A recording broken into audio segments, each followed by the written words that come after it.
കാസർഗോഡ് സൂര്യാഘാതമേറ്റ് 92കാരൻ മരിച്ചു. കയ്യൂർ വലിയ പൊയിലിൽ കുഞ്ഞിക്കണ്ണനാണ് മരിച്ചത്. വിവരങ്ങളുമായി ജോസഫ് അഗസ്റ്റിൻ ചേരുന്നുണ്ട്. ജോസഫ്, നമുക്കറിയാം ഈ ദിവസങ്ങളിലൊക്കെ കടുത്ത ചൂടാണ്.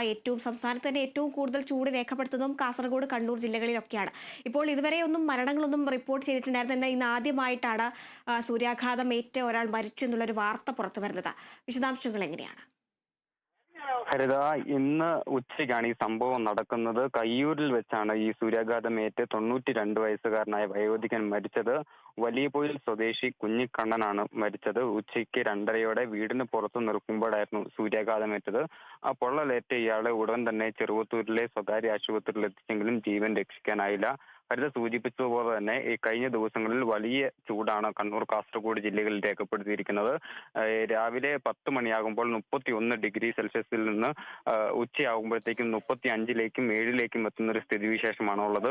അതായത് വരുന്ന 2 മണിക്കൂർ കൊണ്ട് തന്നെ ഇത്തരത്തിൽ 5 ഡിഗ്രി സെൽഷ്യസ് ചൂട് കൂടുന്ന ഒരു സാഹചര്യമുണ്ട്. അതുകൊണ്ട് തന്നെ കേന്ദ്ര കാലാവസ്ഥാ വകുപ്പ് കഴിഞ്ഞ ദിവസങ്ങളിലൊക്കെ യെല്ലോ മുന്നറിയിപ്പ് ജാഗ്രതയും നൽകിയിരുന്നു. മാത്രവുമല്ല 11 മണി മുതൽ 3 മണി വരെ ഈ നേരിട്ട് സൂര്യപ്രകാശം ഏൽക്കുന്ന രീതിയിൽ ജോലികൾ എടുക്കരുതെന്ന് കർശന നിർദ്ദേശം നൽകിയിട്ടുണ്ടായിരുന്നു. നിർജ്ജലീകരണം ഒഴിവാക്കുന്നതിന് വേണ്ടി ഇടയ്ക്കിടയ്ക്ക് വെള്ളം കുടിക്കുകയും ഭക്ഷണപാനീയങ്ങൾ ക്രമീകരിക്കുകയും വേണം എന്നുള്ളൊരു മുന്നറിയിപ്പാണ് ഈ ജില്ലാ ഭരണകൂടം നൽകിക്കൊണ്ടിരുന്നത്. എന്തായാലും സംസ്ഥാനത്ത് ഈ വർഷത്തെ ആദ്യത്തെ സൂര്യാഘാതം ഏൽപ്പിച്ചുള്ള ആ മരണം റിപ്പോർട്ട് ചെയ്തിരിക്കുകയാണത് കാസർഗോഡ് ജില്ലയിലെ കയ്യൂരിലാണ്. കുഞ്ഞിക്കണ്ണനാണ് മരിച്ചത്. 92 വയസ്സായിരുന്നു. ഹരിത. ജോസഫ്, ഇപ്പോൾ നിലവിലും കാസർഗോഡ് വലിയ ചൂടാണോ ഉള്ളത്? എന്തെങ്കിലും ഒരു മാറ്റം ഉണ്ടായിട്ടുണ്ടോ?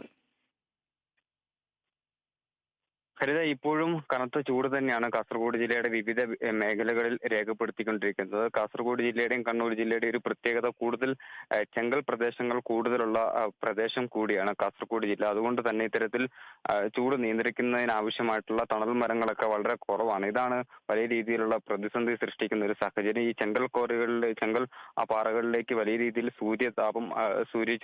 സൂര്യന്റെ ചൂടടിക്കുന്നത് അത് അന്തരീക്ഷത്തിൽ അത് അതേപോലെ തന്നെ നിലനിർത്തുന്നു എന്നുള്ളൊരു സാഹചര്യമാണ് ഈ പൊതുവിൽ ഈ അന്തരീക്ഷ താപനില വർദ്ധിപ്പിക്കുന്നതിനുള്ള ഒരു പ്രധാന കാരണമായി കണക്കാക്കുന്നത്. എന്തായാലും ഇത്തരത്തിൽ വരും ദിവസങ്ങളിലും ഇത്തരത്തിലുള്ള ഒരു ജാഗ്രതാ മുന്നറിയിപ്പ് ജില്ലാ ഭരണകൂടം നൽകിയിട്ടുണ്ട്. വേനൽ മഴയൊന്നും പെയ്യാത്തത് വലിയ രീതിയിലുള്ള പ്രതിസന്ധിയാണ് സൃഷ്ടിക്കുന്നത്. കാർഷിക മേഖലയിലും ഇത് വലിയ രീതിയിലുള്ള പ്രതിസന്ധി സൃഷ്ടിക്കുന്ന ഒരു സാഹചര്യമുണ്ട്. നിരവധിയായിട്ടുള്ള പുഴകൾ, അതായത് ഏറ്റവും കൂടുതൽ പുഴകളുള്ള ഒരു ജില്ല കൂടിയാണ് കാസർഗോഡ്.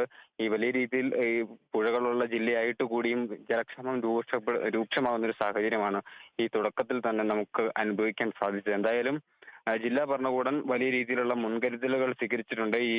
ഈ വനപ്രദേശത്ത് ഈ തണ്ണീർക്കുളങ്ങളെല്ലാം വൃത്തിയാക്കി ഈ വന്യജീവികൾക്ക് ജലം ലഭ്യമാക്കുന്നതിന് വേണ്ടിയിട്ടുള്ള പ്രവർത്തനങ്ങളെല്ലാം ഫോറസ്റ്റ് ഉദ്യോഗസ്ഥർ നേരത്തെ തന്നെ സ്വീകരിച്ചിരുന്നു. എന്തായാലും ശക്തമായ നടപടികളുമായി മുന്നോട്ട് പോവുകയാണ്. ഈ മാർച്ച് മാസത്തിന്റെ ആദ്യ ഘട്ടത്തിൽ തന്നെ വലിയ രീതിയിൽ സൂര്യാഘാതം ഉണ്ടാകുകയും അതുപോലെ തന്നെ വരൾച്ച ഉണ്ടാകുകയും ചെയ്യുന്ന വലിയ ആശങ്കയോടെയാണ് കർഷകരും അതുപോലെ തന്നെ നോക്കിക്കാണുന്നത്. ഹരിത. ശരി. കാസർഗോഡ് സൂര്യാഘാതമേറ്റ് വയോധികൻ മരിച്ചു. കയ്യൂർ വലിയ പൊയിലിൽ കുഞ്ഞിക്കണ്ണനാണ് മരിച്ചത്. വിവരങ്ങളാണ് ജോസഫ് നൽകിയത്.